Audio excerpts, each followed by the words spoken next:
Here are some tips and tricks that I use for myself and for my students to help us stay organized throughout the busy school year.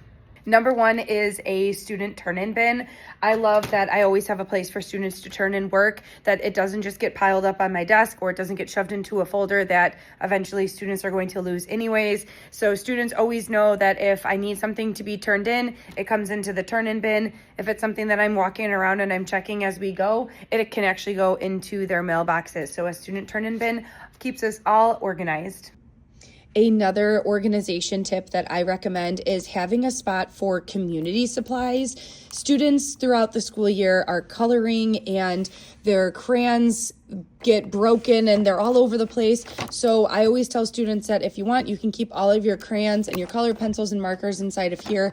I also have extra supplies that I add to it when I notice that some of them are getting dried out. Now all of their pencil cases don't have broken crayons and colored pencils that are the size of an inch, and this is just great for students to know that they always have access to come through this during the school year. I have all of my drawers labeled and filled with extra supplies that students can come and use throughout the school year. I teach third grade and it's a huge year of having them grow up and be independent.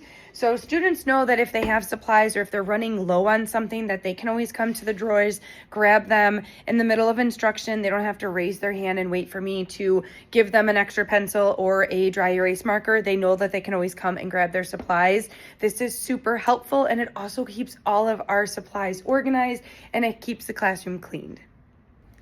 All right, last but not least, another great organization tip to help stay organized throughout the school year is places to keep clipboards, dry erase boards, and then student offices. Because we do flexible seating, not all of my students have an actual desk where they can keep their supplies in. So this is great. They know exactly where to come to grab this. And their book boxes is where they keep the rest of their books and supplies that they need throughout the school year, so then those don't get cluttered. Plus these also don't fit inside of there, so it's just another great space to keep it all organized and all in one spot. If there's any tips and tricks that you want to share with me that I can implement into my classroom, send them my way.